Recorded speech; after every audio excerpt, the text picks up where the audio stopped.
This week on Jersey Matters, people are reporting a brain fog after catching COVID-19. We'll talk with a neurologist at Rutgers studying the effect of the virus on the brain. We go back to ground zero of the New Jersey tornadoes to check on recovery efforts. Weatherman Nick Pittman explains why we're seeing more tornadoes, and a gripping story of a veteran who almost took his own life.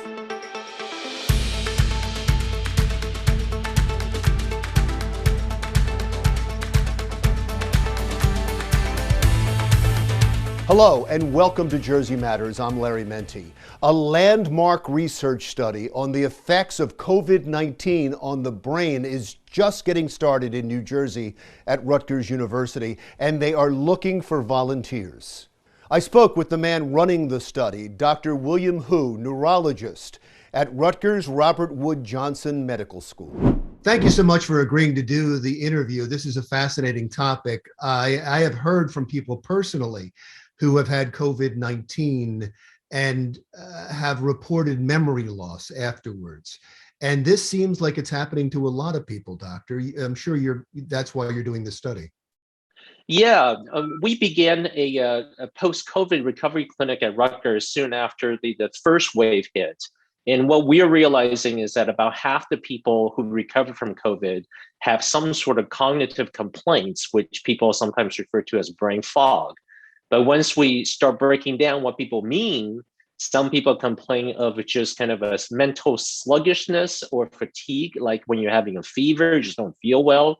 Or people can just take a long time to do what they used to do. And then finally, there are some people who have frank forgetfulness. So they'll forget what they did yesterday, what their spouse have talked about. And when we started looking into some of the folks deeper with a brain MRI, we start to see some changes that seem to reflect what some of these participants of our studies are complaining about. So now we're trying to really get to the cause as to what's going on, what's leading to these changes in the brain. Is age predetermined? Are you finding that it's every age group, or is it older people? It's really every age group. There may be a slight predisposition if you're older, but we've seen people in their 20s, we've seen people in their 30s, and there's a every so slight preponderance of people who are a little older, but people who are a little older are also more likely to come to the doctors. So I'm not sure if that's really a reliable predictor for the cognitive impairment following COVID. Are there other people studying this right now? I think there are starting to be a number of groups of scientists and physicians studying this. Many are primarily focused on the type of memory issues people have in terms of slow down thinking, slow down processing, frank forgetfulness. Very few groups are trying to get at the underlying cause of this.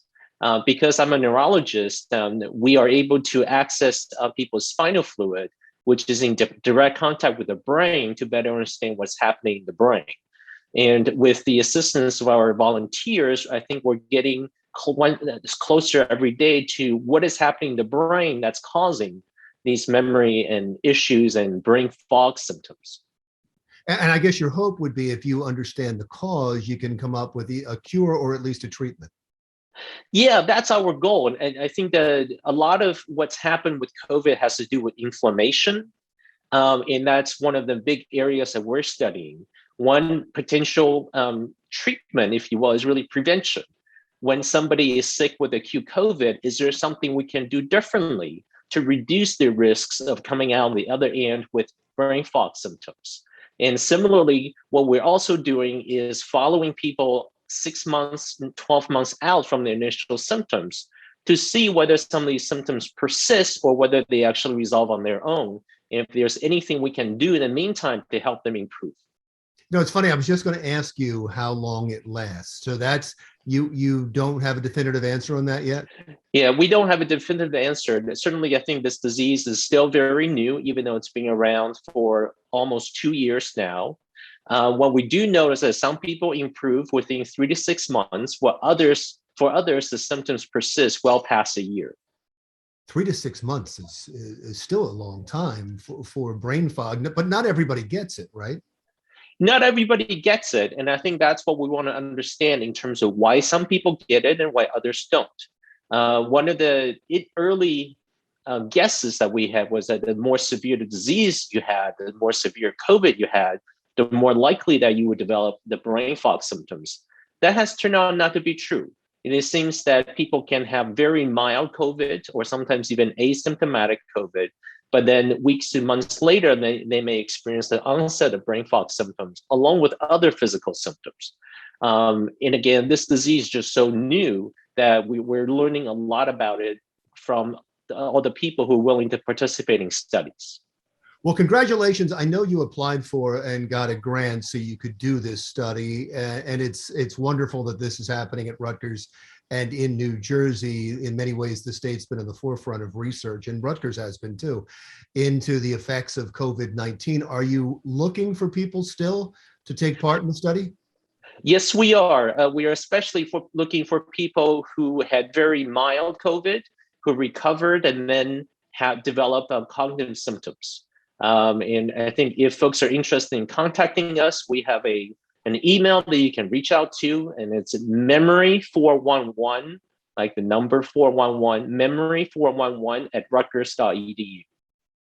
Okay, and we will definitely put that up and try to repeat it on our website as well.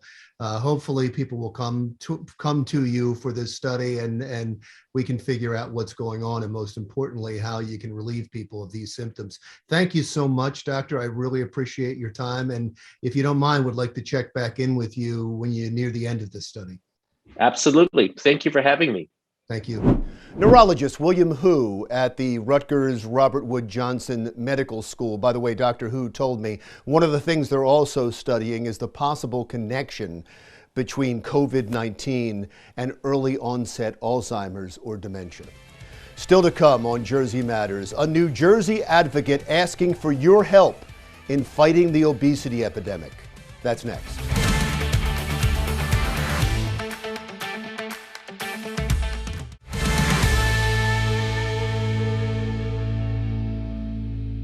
Welcome back to Jersey Matters. Obesity is a national epidemic. We spoke to one New Jersey man who says he saved his life by taking control of his weight problem, and now he's an advocate to try to save the lives of others. Here is Jason Kronicki, who wrote an editorial for NJ.com titled, "Treatment for Obesity Saved My Life." Hey, thanks so much for spending some time to talk with us. Let's start off with talking about the editorial. Why did you feel the need to write it? Because obesity is a disease. There's 93 million Americans affected with obesity. With the Treat and Reduce Obesity Act, it's giving access to care that people are on Medicare, and it's giving access that obesity is a disease, and it's time for Congress and the American people to realize that obesity is a disease. I'm a person living with obesity, and enough is enough. And doctors and healthcare professionals slam the doors on people living with obesity, and it's a time to treat obesity like it is a disease, but it's time for everybody to act and treat it like a disease. Because your story is compelling, and your story leads you to be an advocate in this. Could you tell it? Yes. My father died at the age of 50. I was falling down all his footsteps. My mother actually went and bought me a grave plot at Ocean County Memorial Park. She didn't want to bury her only son. She was worried because you were obese. Yes, I was 267 pounds, heavy smoker. I had all the comorbidities like my father had. I had sleep apnea, and my mother didn't want to bury her only son. So to get me motivated, she actually bought me a grave plot to maybe help me get the help that I need. And when the mail came in, the Ocean County Memorial Park mailer came into the mailbox, it was a wake-up call for me, because I didn't want her to bury her only son. And she was there for me from day in to day out. She was there with me. Yeah. And so what happened next? What did you do? I went and sought help, and I actually had a primary care doctor basically tell me, "You're fat, lose weight, go to the gym." I was asking help. She wouldn't help me that I was obese. She didn't care. So I went to another primary care doctor, and she said, your heart is it's about to explode if you don't get any help. So I decided to get help. I saw a doctor, met with him and his team, and they understood obesity. And it was the best thing I ever did in my life. Everybody's going to want to know how you did it. How did you lose the weight? Determination. I listened to my doctors, my primary care, and now I work for a practice that I am motivated to help patients, get them approved for surgery. I'm always telling the patients, I am a patient. I'm an advocate. I will get you through the surgery. Just look at me. And if you take what the doctors and the dietitians tell you, you'll have success like I did. Do you believe that the society doesn't take obesity seriously enough? Yeah. There seems to be, there's a pushback there's cries of fat shaming, and we're seeing plus size models now in all of the magazine. It seems to me that society is accepting those who are overweight.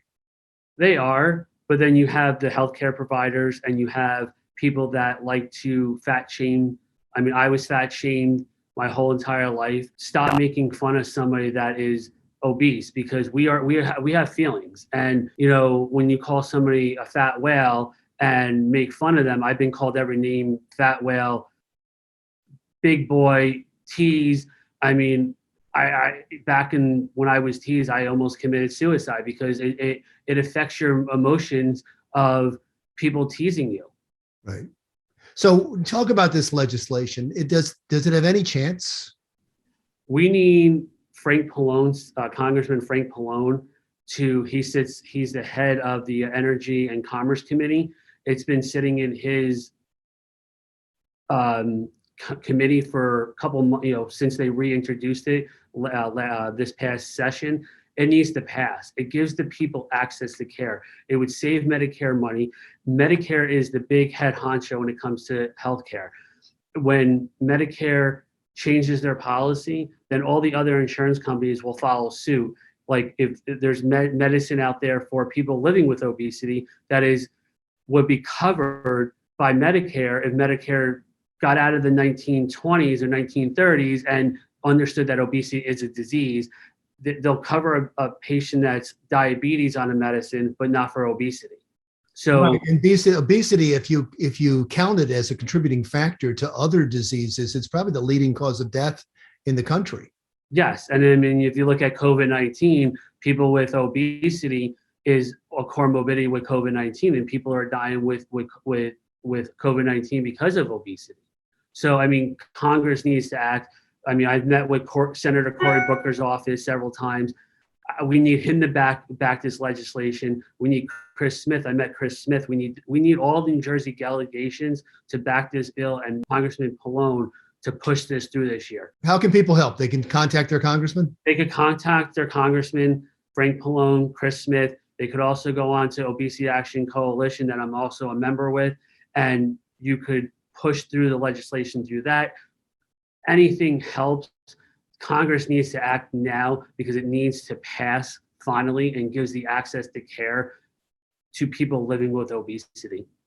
Well, good luck to you, and God bless you. I love the editorial. I think it's an extremely important cause, and there couldn't be a better advocate. So thank you again for your time.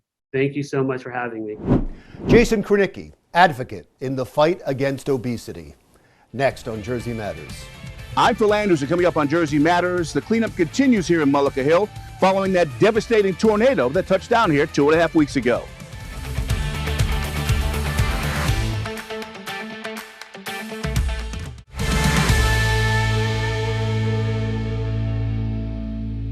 Welcome back to Jersey Matters. I'm Larry Menti. It wasn't that long ago, just earlier this month, that a Category 3 tornado touched down in New Jersey. It was spawned by the remnants of Ida.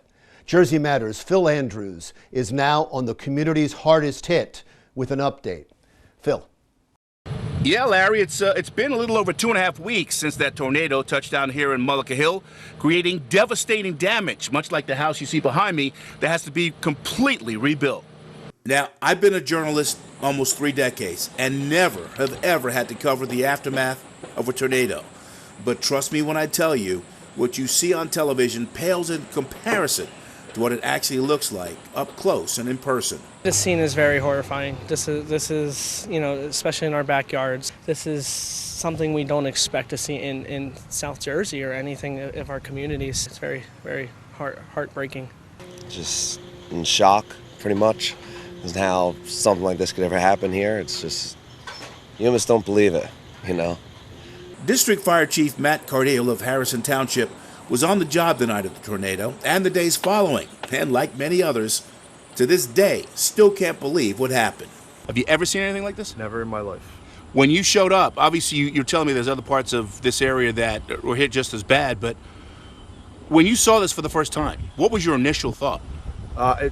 It took me by surprise. I was on the other side of this development, taking on 3 houses that just got devastated by the tornado, and a fellow chief of mine from Glassboro who happened to be in the area came over to support. He was in this development with the lady that was trapped around the corner from here in this development, and I turned the corner, came up this road here, and just it was like shock and awe kind of thing for me, and had to get my brain where I needed to be quickly. Now, obviously, it's been 2.5 weeks. It's going to take a while for this, right? I mean, some of these houses literally have to be rebuilt.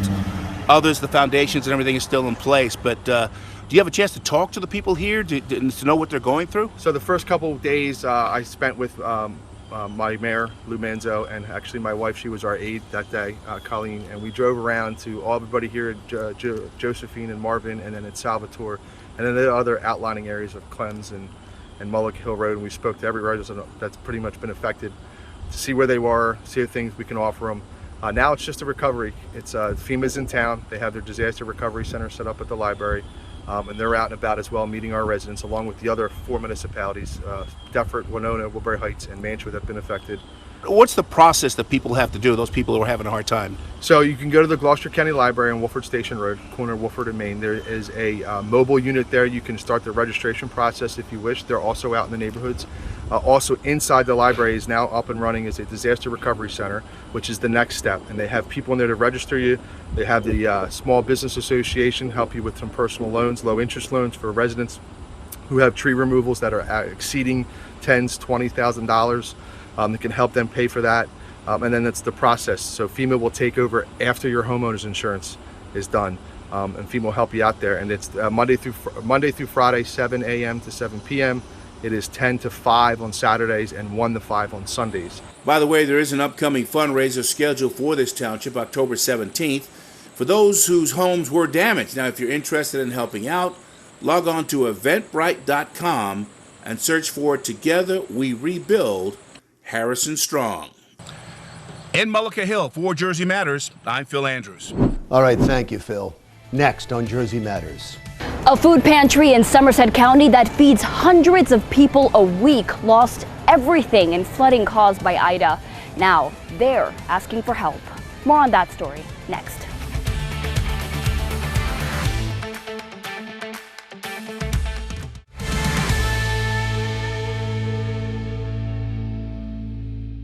On the second anniversary of the disappearance of 7-year-old Dulce Alaves from a park in Bridgeton, New Jersey, police have released this image of what they believe Dulce would look like today.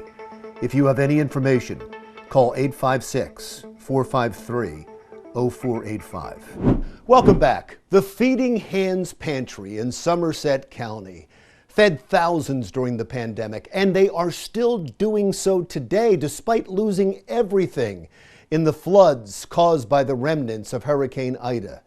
Jersey Matters' Jennifer Marin reports from the pantry. Jennifer. Larry, the pantry lost their distribution location, over $100,000 worth of food, also some refrigeration units. But what they haven't lost is their hope. So here's what we're going to do. Lois Bennett is the founder and executive director of Feeding Hands, a food pantry in Somerset County. We're going to bag up the meat for each family. Bennett and her volunteers are determined to keep up their weekly distributions. We're going to put the stuff that you have in here. Despite the difficulties they're facing. Here's the pantry. As a result of the flooding caused by the remnants of Ida. I was expecting about 1 foot of water just because I thought the parking lot was going to overflow from the drainage. And when we went in, we saw 5 feet. 5 feet of water that destroyed over 25 tons of food, 10 refrigeration units, shelving, and all the supplies necessary to run their pantry operations. But that's not all. Our van had water in the back of the bed. It's still, it started and we're using it right now, but it's probably not long for this world. Our truck here, there was water in the exhaust system. Still, they persevere. The Raritan Food Pantry, which is a very small pantry here, said, hey, if you need our space, you're welcome to it. There's not really room for us inside, so we're using their sidewalk at this point just to make sure people get fed. Their determination means the world to people like Rosalind Roberts, whose family depends on the pantry's help. I tell you how honest truth, they've been helping me for years. I must say I'm very grateful that they're still here and they are still supporting the entire community. Throughout the pandemic, Feeding Hands has distributed more than $1 million worth of food to help families in need throughout the state. Now, Bennett says they need help to continue their mission. We need a delivery van, or a pickup van in this case, and we also need a location that has good parking in the vicinity that we could open up a new pantry in. Aside from a location in Raritan, they're also looking for a space in Manville, where they lost a smaller distribution location to flooding. Somerset County falls within the disaster declaration made by President Joe Biden, but it only allows homeowners and businesses to apply for financial assistance from FEMA. Food pantries, for some reason, are excluded. It has to go through local government. So I not only have one layer of bureaucracy, but at least two layers, and it could take a long time to see any money from that. So in the meantime, I've got people that have to be fed. For now, Bennett says her faith gives her hope. I know everything's going to be fine. It's just a matter of making sure we're doing everything we can in the interim while he makes provision for us. Now, if you're interested in helping the pantry, you can head over to our website. That's jerseymatters.com. For now, reporting in Raritan for Jersey Matters, I'm Jennifer Marin.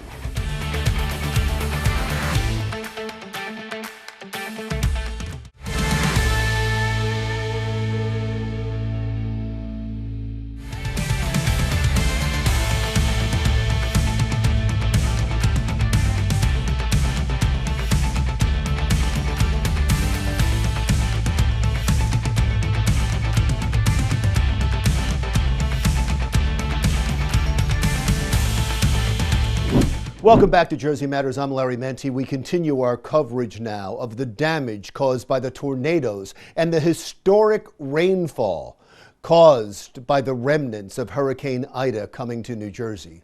FEMA, the Federal Emergency Management Agency, is in New Jersey now to help. Here is FEMA spokesperson Nikki Renee Campbell. Thanks so much for joining us today. I think there's a whole lot of people that were hit by Ida unexpectedly. Nobody expected it to hit that hard in this area, that aren't sure what to do right now, that have never had to file for FEMA claims before. So I was hoping you could walk us through it. Most definitely. Great. What's their first step? What should they be doing now if they were hit by Ida? The first thing I would suggest to anyone who suffered damage as a direct result of Ida and they live in those affected areas, we'd really encourage them to file with your insurance first. That's going to be their first line of defense because by law, FEMA cannot duplicate insurance payments, and we are going to want to know what your insurance is going to cover first before FEMA will make a decision on what assistance they may provide to survivors. For example, if you file with your insurance and you need help covering roof damages, if your insurance agrees to pay for that roof damage, you can't then turn around to FEMA and say, okay, my insurance is going to pay for this. Now, FEMA, what are you going to give me? By law, we cannot duplicate insurance payments. So that's the first defense. Got it. Yeah. And so it has to be, there has to be specific things that FEMA can see that were damaged and not covered by insurance. That's the first line of defense. And that's, of course, if you have insurance. If you do have insurance, file with your insurance first. The moment you see the damage, and by now, obviously everyone has, we most importantly want you to document that as well. In addition to filing with your insurance, take photos, keep your receipts. That's all going to weigh in heavily in helping with your case with FEMA if you choose to apply to FEMA. I guess I should have started with this. So who qualifies and who doesn't qualify? Are there people that had damage that don't qualify? It really depends on individual circumstances. Everyone's case is different. So, what we try to tell people is if you are uninsured or underinsured and you think you may need some additional assistance, go ahead and file with your insurance, again, if you have insurance, and then apply with us. Anybody can apply with FEMA. We do want to make that clear, but we want to make it known that FEMA, any assistance that you may receive from FEMA is typically going to be supplemental. It's generally not enough to make you whole all the way. It's the average grant from FEMA is about $5,000. And that's kind of to lift you up, designed to lift you up to kind of get you on the road so you do have a place to go. We want, ultimately, what we're really focused on is your short term where we can't make you whole. That's when we will may possibly refer you to the Small Business Administration or other nonprofits. Because at the end of the day, we always try to tell people that, FEMA is a piece of the puzzle, but we certainly are not the entire piece. It really takes the state. It takes us, the federal agency. It takes the nonprofits. It takes the local municipalities, all of us working collectively together to help everyone who's been affected by Ida to get back on the road to recovery. Let me get specific for a second, because this is what I'm hearing a lot. There are a lot of people that suffered floods and they aren't in the flood area, so they don't have flood insurance, and their washer and dryer went out and their hot water heaters out. Some of them, their electrical had some problems. That would not be covered by insurance because they don't have flood insurance. Is that when they go to FEMA? Is that something that you would cover if everything looks good? So FEMA assistance, what we try to tell people is anybody who lives in those affected areas, and right now it's those 11 counties that have been added onto the major disaster declaration. And if you live in one of those 11 counties and you suffer damage, whether you have insurance or you don't have insurance, you can apply for FEMA assistance. So we just don't want to, so everyone, it's really, we don't want to say, oh, well, your insurance didn't cover that, so you can't apply for FEMA. No, if you live in one of those 11 designated counties that are part of that major disaster declaration, and whether you have insurance or not, because some people do have insurance, but the insurance is going to pay for everything, you are free to apply for disaster assistance. We want to make that clear. And a lot of people, one of the other common questions that we get is, well, how do I go about applying for assistance with FEMA? And there's a couple of ways. One of the traditional ways is with our 1-800-621-3362 number by phone. If they don't call us, they can go online to fill out a FEMA application, and that website is DISASTERASSISTANCE.GOV. Again, DISASTERASSISTANCE.GOV.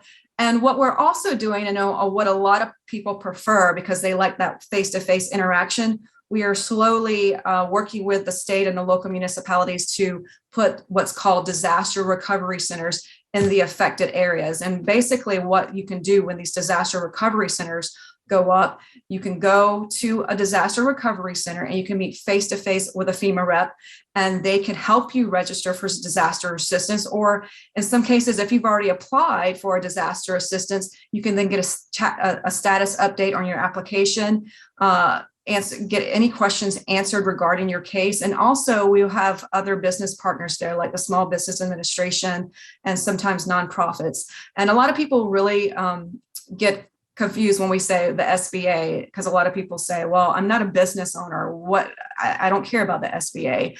But where we can't fill in the gaps all the way to help you all the way, we will refer you to the Small Business Administration, because believe it or not, they do offer low interest loans to survivors in some cases where we can't fill all the needs to survivors.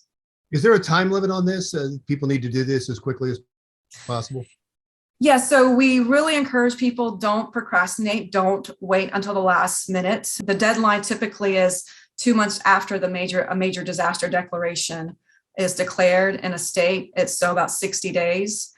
Sometimes that deadline gets extended, sometimes it does not. So we really don't want people to play Russian roulette, so to say, and just kind of wait around. We really want people to get on the road to recovery as quickly as possible. Start documenting everything now. If you have insurance and you haven't filed, file right away, because again, we're going to want to know what the insurance is going to agree to cover before FEMA will make a decision on what they may help you with.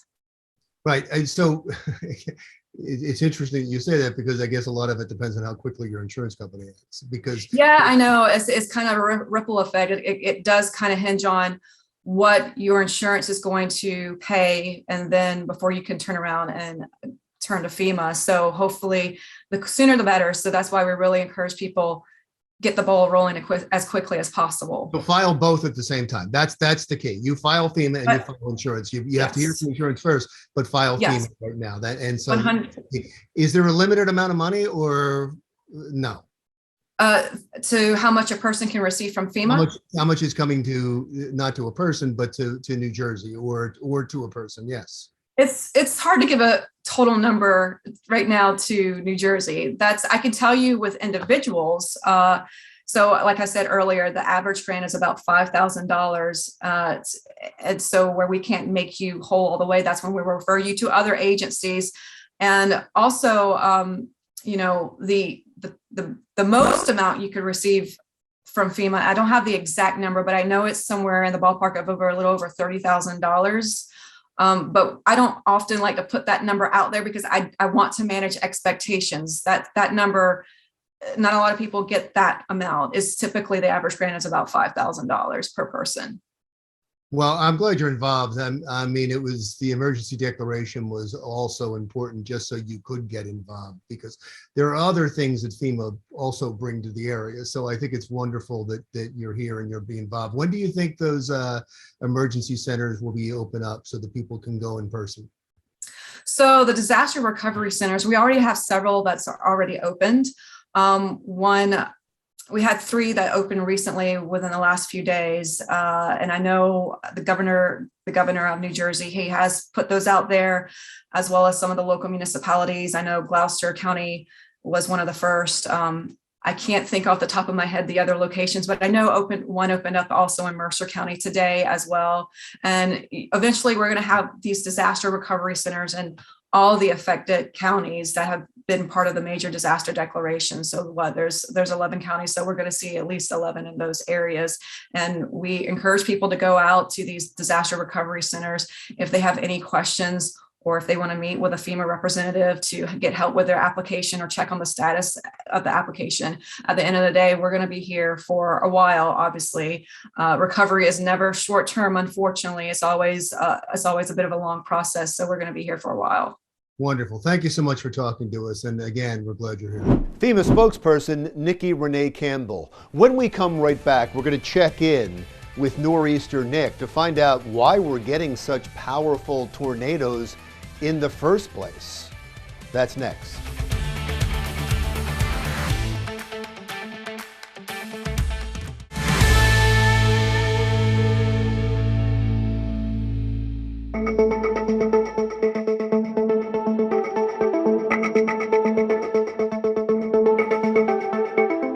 As we showed you a moment ago, several communities in Gloucester County were hit hard by a powerful tornado. And our own Nor'easter Nick organized a fundraiser to raise money for the families affected. The response from the community was tremendous, with locals offering baskets, gift cards, bikes, and even a vacation for raffling. Over $10,000 was raised. Way to go, Nick. So why did New Jersey get hit by 3 tornadoes earlier this month? And can we expect more of this in the future? Here's Nor'easter Nick once again to explain. So when they say it's a freight train, it's a freight train. And it's one of those combination between a freight train and a winding turbine of a gas-powered turbine, because that's what it sounded like when I saw it cross 77. I don't know. At one point I just was overwhelmed to trying to figure out where to start. And that's the biggest thing. This doesn't happen in New Jersey. This is a Midwest thing, and there's nothing against them, but we're not used to it. And it was, where do we start? Point A, and we move on, and we just try to do the best thing for every resident we could. It's a scene that we see flash on our TV sets many times over, but never really pay too much attention to, because those images, while horrific, are usually not right here in our backyard. When the remnants of Ida came through, things changed in the matter of moments for many local families. Harrison Township Fire Chief Matthew Cardiel told me about the horror he experienced that night. At 26 years I've been in this business, and I've never seen anything like this. Our town got divided, in theory, between Commissioners Pike, working our way through Willow Oaks development across 77 to where the development where we stand today, across Cedar Road, major arteries for us, into Mantua Township, and caused destruction in Mantua and Winona and Deptford Township as well. The silver lining to this otherwise dull, dark cloud? Thank God we've only had one injury of a resident in Harrison Township. She was transported last night to the hospital. Minor injuries, nobody major and nobody dead. So that's a phenomenal thing for us.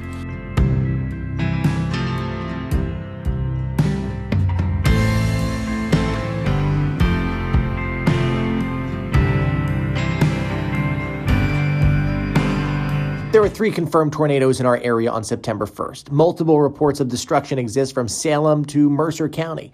The tornado that ripped through Gloucester County was rated as an EF3 with winds at 150 miles an hour. It tracked over 12 miles before dissipating. Over the past few years, the number of tornadoes has certainly increased, with multiple associated with tropical systems. Now, on average, over the past 50 years, there is 1 tornado per year in South Jersey. We've seen 10 confirmed south of Trenton this year alone. This storm taught us that we are not impervious. We need to be weather aware and have a plan of action in place should severe weather strike our area. Tornadoes are violent storms created by wind shear, which is a change in wind direction with height. These opposing winds create horizontal rotation, which end up being turned vertically when there is enough lift. That's air rising into the clouds from the ground. If you hear a tornado watch, have a plan in place. There's no need for immediate action, but be aware. If there's a warning, then you must act then and get to the lowest level of your home, which could be a basement or crawl space. If you do not have one of those, get to an interior room away from the windows. A bathroom or closet work well. If you're in a mobile home, get to the bathroom, into the tub with blankets and pillows. Severe weather won't be going anywhere anytime soon, and we all need to learn how to live with it and prepare for the damage that comes along with it. I'm Nor'easter Nick. Thank you, Nick. Next on Jersey Matters. September is Suicide Prevention Awareness Month, and we'll introduce you to somebody that had a second chance at life. We'll have that story coming up next on Jersey Matters.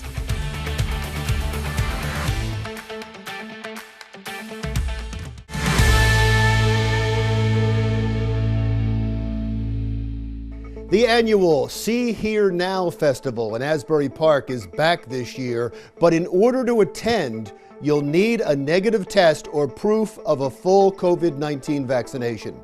The 2-day festival is taking place this weekend and includes a lineup of Pearl Jam, Smashing Pumpkins, and Billy Idol. The event, by the way, is sold out. Welcome back. It is Suicide Prevention Month. And it's especially important this year after coming out of some scary times, a pandemic, and the end of our longest war. But as Jersey Matters' Kimberly Kravitz tells us, this is an important conversation to have all year long. Kimberly. Suicide is the second leading cause of death in New Jersey, and many of us know the risk factors, and we know the importance of hope. Ryan Wares is one example of someone who's had a second chance at life.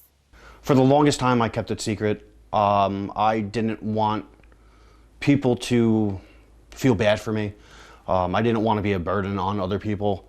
Ryan, who served in Iraq and Afghanistan, was hospitalized after attempting to take his life. He is still traumatized over what he experienced overseas. I saw a lot of bodies. I had a lot of friends that I lost. I watched a friend of mine commit suicide while I was in Iraq. And then when I came home, I struggled. And then my best friend was killed in Afghanistan. A new report out by the VA shows a decrease in veteran suicides, but with the recent news of Afghanistan, Ryan believes this can bring on a lot of turmoil and bad memories. When something like this happens with the Marines and the corpsman and Army soldier that was killed, it really brings back bad memories. It really just, it's very possible that it could send somebody back into a tailspin. But suicide and depression doesn't discriminate, as Nikki Nordquist points out. And I think that a lot of different people of all walks of life struggle with mental health, whether it be depression, anxiety, suicide ideation, and the biggest issue is that people are afraid that they're going through it alone. Nikki, a clinical counselor and author of Close to the Bone, dealt with her own demons as a child. When I was younger, I struggled with self-harm. I didn't know where I belonged. In the town nearby where Nikki grew up, Manasquan experienced an unfortunate scenario of youth suicide clusters between 2008 and 2012. The pact claimed at least 10 lives. When you're young, you are so impressionable that you don't see any other way. It's such a concentrated amount of suicides in a very similar way that Monmouth County has experienced, and it's tragic, that it is a tragic phenomenon. It's basically lifting the lid on impulse, because at that time period, you need someone to show a potential way out. And unfortunately for many people, they view suicide as the only way out. It basically gives permission. As Dr. Williams points out, there are several reasons why this particular time of year is used to raise awareness to suicide.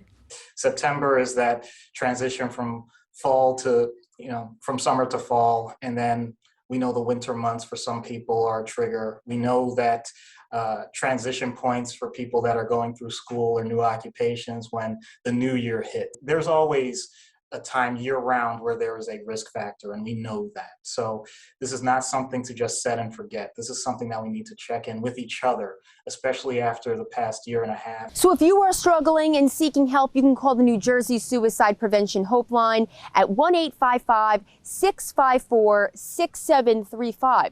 Or you can call the National Suicide Prevention Hotline at 1-800-273-8255.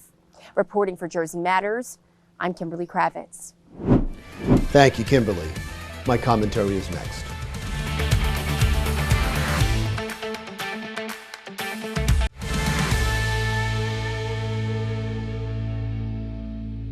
By all accounts, General Mark Milley has served this country with honor ever since he enrolled in the Princeton Army Reserve Officers Training Corps in 1980. Until now. Now, the honorable thing for General Milley to do is resign as chairman of the Joint Chiefs of Staff at the Pentagon. Calls for Milley's resignation have come after advance excerpts from the book Peril, co-authored by Washington Post journalist Bob Woodward and Robert Costa. The book details 2 phone calls made by Willey to his counterpart in the Chinese military in the waning days of the Trump administration. According to the book, Willey assured Chinese General Li Zucheng that an attack by the United States was not imminent. The book quotes Willey as saying, "If there's going to be an attack, I'm going to warn you ahead of time. It's not going to be a surprise." The phone calls have been confirmed by a spokesperson for the Joint Chiefs of Staff. But at the time, General Milley didn't inform the president, the commander-in-chief of the military, or anyone at the White House about the phone call, including his immediate boss, Acting Defense Secretary Christopher Miller, who said in a statement, "I did not and would not authorize the general to make such a phone call." Miller went on to say the phone call was disgraceful and joined the chorus of people asking for Milley to resign. Milley was in effect conducting his own back-channel insurgent foreign policy without any authority. And it seems like his reasons were political, since he was also having back-channel conversations with the Democratic Speaker of the House, Nancy Pelosi. Pelosi called General Milley 2 days after the Capitol riots on January 6 and asked him to monitor the president's access to the nuclear codes. The authors of the book obtained a transcript of the phone call in which Pelosi said if they couldn't even stop him from an assault on the Capitol, what else might he do? Milley responded, "Madam Speaker, I agree with you on everything." After that seditious phone call with the Democratic leader, Milley then made his phone call to the Chinese general. He also reached out to those at the White House with knowledge of the nuclear codes and told them to contact him immediately if the president tries to use them. In a nation divided, politics corrupts every story. Those on both sides of the divide seem compelled to defend the indefensible just because they're obligated by their voter registration. However, this phone call by Milley is indefensible. But President Biden came to the general's defense. General Milley did the right thing. I have great confidence in General Milley. White House spokesperson Jen Psaki reiterated Biden's defense and then took a swipe at the former president. This president, this current president, who follows the Constitution, who's not fomenting an insurrection, who follows the rule of law, has complete confidence in Chairman Milley and him continuing to serve in his role. So the logic seems to be somehow because Trump was president, treason is okay. And since the White House secretary brought up the United States Constitution, it's important to point out that the Constitution says that charges of treason can be brought if someone is adhering to their enemies, giving them aid and comfort. The Milley phone call promising to call our enemy if there was an attack sure seems to fit that definition.